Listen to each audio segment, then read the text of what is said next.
I'm Jimmy Shine, and this is my 1968 Dodge Charger.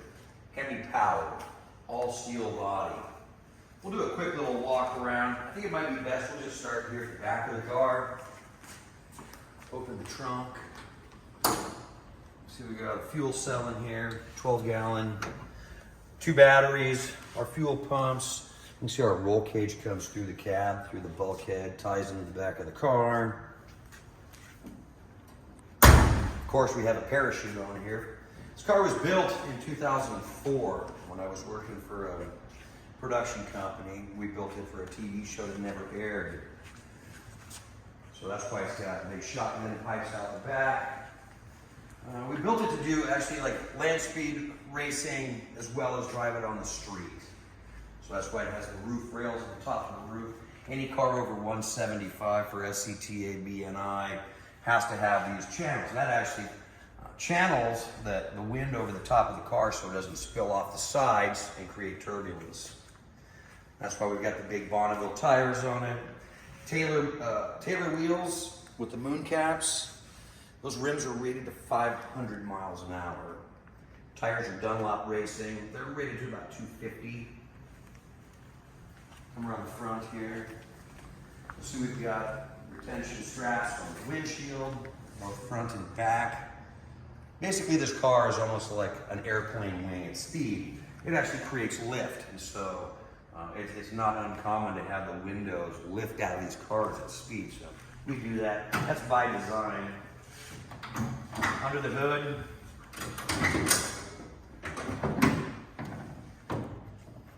Keith Black Hemi Chrysler. It came from the Keith Black estate. So it's 426 inches stock. This one's stroked to 494.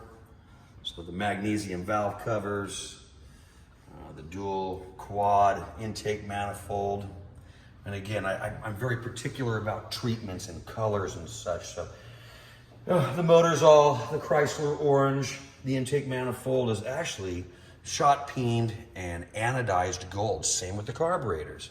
And of course, there's a variation in alloy, so there is a little bit difference in color. Valve covers are magnesium, and those were shot peened. And then the treatment's called a Dow 7. It's got a big Nazir water pump on it. Aluminum radiator. So basically that's the engine. Of course, 426 is 494 inches, 727 torque flight transmission. Now I did something special here too. I got rid of the vacuum canisters on the headlight doors and I built this yoke assembly with a Morse cable. So if you have a look at that, you can see here on the dash, so both headlights open at the exact same time. And that's a locking cable.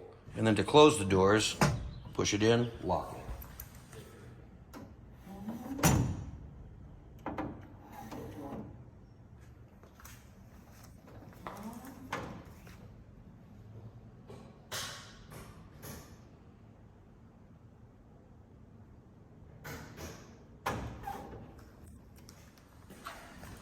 This has a 12-point roll cage in it, but one thing that I did, because I hate climbing in and out, the door bars here, these are actually keyed.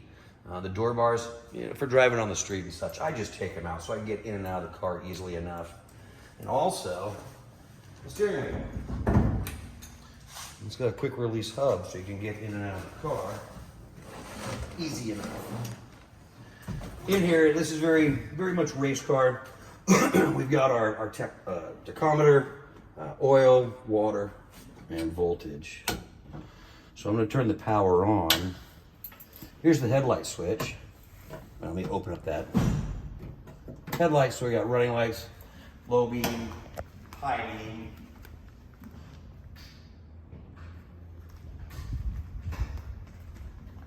And when high beam comes on, there's the high beam indicator.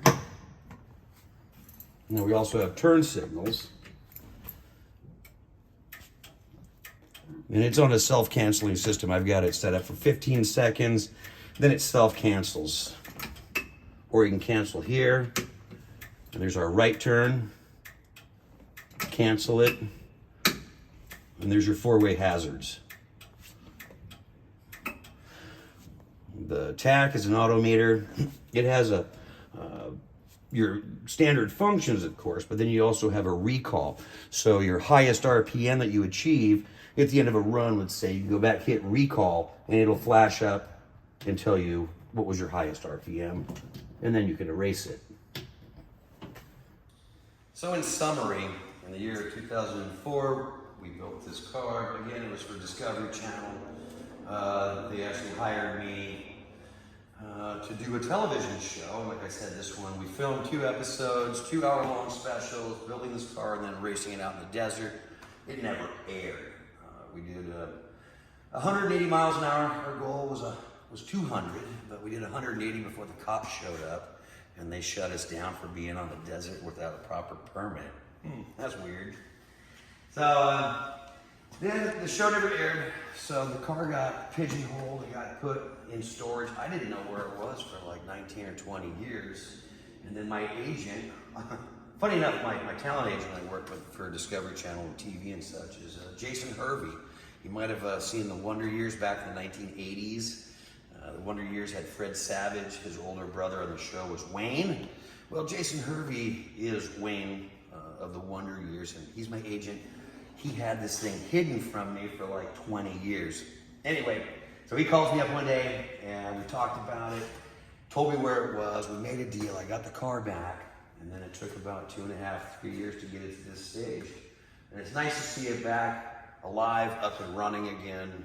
All the people that were involved, unfortunately, quite a few have passed away, like Pete Shaporis from SoCal Speed Shop, he was my boss. Dick Landy, of course, he's one of the Mopar drag racing pioneers and heroes. This was like, I think, Dick's last car that he had a hand on before he passed away.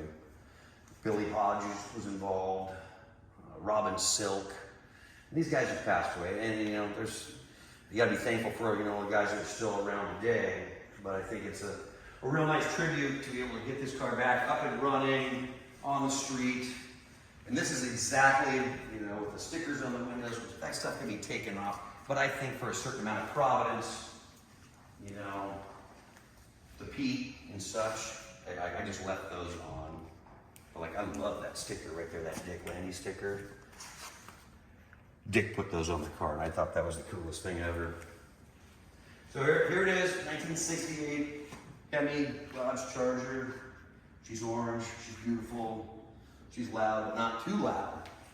And I'm offering it up for sale.